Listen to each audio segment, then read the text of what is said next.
6 నెలల పసిబిడ్డగా ఉన్నప్పుడే తండ్రి మరణించాడు. బిడ్డకు ఆ లోటు తెలియకూడదని ఆ తల్లి తపన పడింది. అవమానాలు భరిస్తూ అన్నీ తానై చెమటోడ్చి పెంచి పెద్ద చేసింది. తల్లి కష్టాన్ని చూస్తూ పెరిగిన ఆ కుమార్తె ఆటపాటల వయసు నుంచే బాధ్యతలు మోసింది. కానీ చివరకు వారసత్వంగా వచ్చిన భూమి ఆడబిడ్డల రూపంలో తల్లి కూతుళ్ల ప్రాణాలు తీసింది. నల్గొండ జిల్లాలో హాలియా పరిధిలో జరిగిన ఈ జంట హత్యల కేసులో దిగ్భ్రాంతికర విషయాలు వెలుగులోకి వచ్చాయి.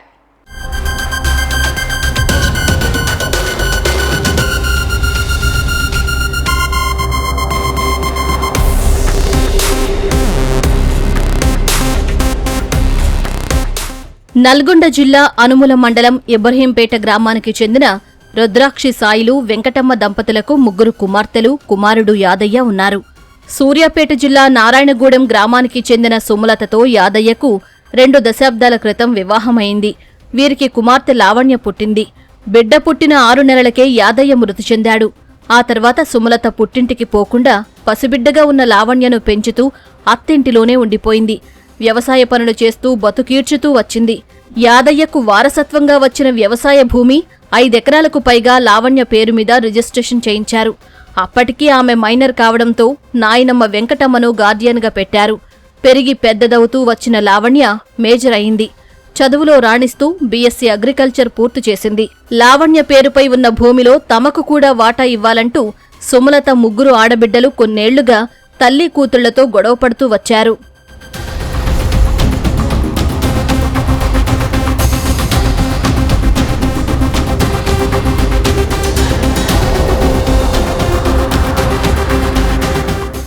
వీరి ఆస్తి గొడవలు పెద్ద మనుషుల పంచాయతీలు, పోలీస్ స్టేషన్లు దాటి కోర్టు వరకు చేరాయి. బీఎస్సీ అగ్రికల్చర్ పూర్తి చేసిన లావణ్య ఉద్యోగం చేయాల్సి ఉన్నా తమ పేరు మీద ఉన్న భూమి కోసం తల్లి పడే కష్టాన్ని చూసి తోడుగా నిలిచింది.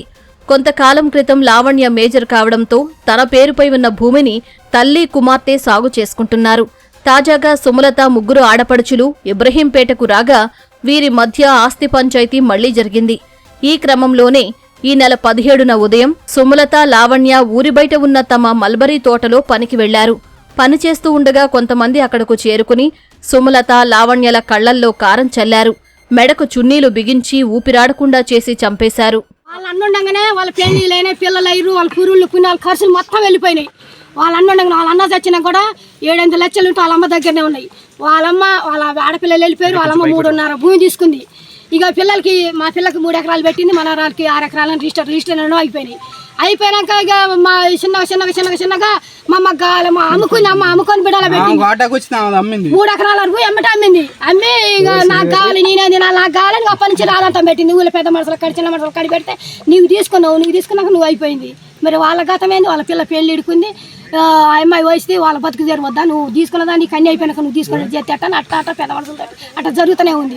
వీళ్ళందరూ కలిసి మా అక్క మీద ఇప్పటి నుంచి కాదు, మా బావ చచ్చిపోయినప్పటి నుంచి వీళ్ళని ఎప్పటి నుంచి టార్గెట్ చేస్తారు. మేము వద్దాక నువ్వు మన ఇంటికాడ ఉండే అంటే లేదు, నా బిడ్డ కోసం నేను పోరాడాలని చెప్పేసి. ఇప్పుడు కాదు, ఇది హైకోర్టులో కూడా మొత్తం నడుతూనే ఉంది. దాంట్లో కలెక్టర్ కాడ, ఇప్పుడు ఆర్టీఓ కాడ, వీళ్ళందరి కాడ అయిపోయింది. హైకోర్టులో నడుతుంది. వీళ్ళ భూమి వీళ్ళు చేసుకోవాలని చెప్పేసి వీళ్ళ కాడికి వచ్చింది. వీళ్ళ అత్త మా వీళ్ళు పెళ్లి చేసుకున్న కానీ ఎప్పుడైనా సుఖంగా లేదు. అప్పుడు మా అక్కకి ఒక బాబు పుట్టితే మా అమ్మ వచ్చేసరికి అప్పటికి చచ్చిపోయింది అని చెప్పేసి అప్పుడు అన్నారు. అదంతా చేసింది. ఫస్ట్ నుంచి కూడా గోళ్ళు ఇబ్బంది పెట్టారు మా అక్కని. వీళ్ళందరూ కలిసి కావాలని చంపారు. ఈ సుమలత వాయిస్ ఏంటంటే, మా అత్త నేనే సాదుకుంటా, మా అమ్మని మా కాడికి మా అత్తని మా కాడికి పంపించండి అని చెప్తే ఈ ఆస్తి కోసం ఇప్పుడు వాళ్ళు రానియకుండా ఒక 2 సంవత్సరాల నుంచి వివాదం జరుగుతుంది. లేటెస్ట్గా కోర్టుకు పోవడం జరిగింది. కోర్టులో వీళ్ళకు ఇంజక్షన్ ఆర్డర్ కూడా వచ్చింది. ఈ క్రమంలో చేసి ఇప్పుడు యాసంగి రబీ సీజన్ అయిపోయింది. పైప్ లైన్ కనుక ఈ మధ్యకాలంలో వేసుకోవడం జరిగింది. భూమి కూడా అమ్మ ఎప్పటిదాకా మైనర్ గార్డియన్ ఉంటే నాయనమ్మని తాతయ్యని పెట్టి మైనర్ గార్డియన్గా రిజిస్ట్రేషన్ చేయడం జరిగింది అప్పట్లో. ఇప్పుడు అమ్మాయి మేజర్ అయింది కాబట్టి మొన్న రీసెంట్గా నెల అవుతుంది ఈ భూభారతిలో బుక్స్ రాబట్టి.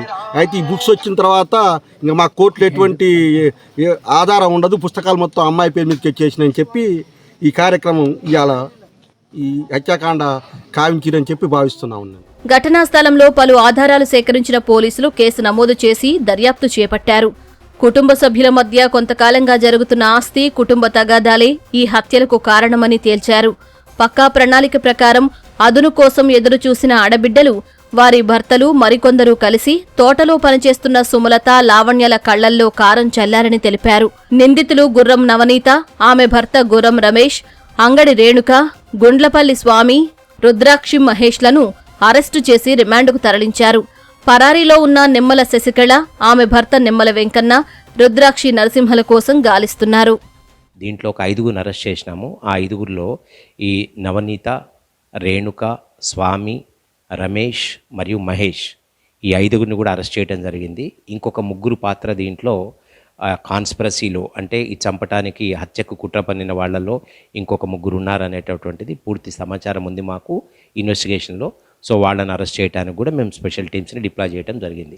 దీంట్లో 4 ముఖ్యంగా ఈ 3 ladies Sasikala, Navaneetha and Renuka, వాళ్లతో పాటుగా ఈ రేణుకి పరిచయిస్తున్నటువంటి స్వామి, కట్ల స్వామి, వీళ్ళు 4 కూడా ఈ సిస్టర్స్, వీళ్ళు తల్లి కూతుర్లు ఇద్దరు కూడా మార్నింగ్ 17th మార్నింగ్ ఆ మల్బరీ గార్డెన్కి వెళ్ళేది చూసి వెనక నుంచి వాళ్ళని ఫాలో అయ్యి అక్కడ గార్డెన్లో వాళ్ళని అటాక్ చేసి వాళ్ళ దగ్గర వాళ్ళు తెచ్చుకున్నటువంటి చిల్లీ పౌడర్ వాళ్ళ కళ్ళల్లో స్ప్రే చేసి చున్నీలతోటి వాళ్ళని స్ట్రాంగులేట్ చేసి హత్య చేయడం జరిగింది.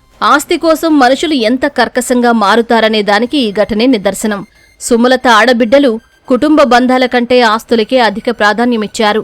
వారసత్వంగా వచ్చిన భూమిని కాపాడుకోవాలని పోరాడిన తల్లి, కుమార్తె చివరకు అదే భూమిలో విగత జీవులుగా మారారు.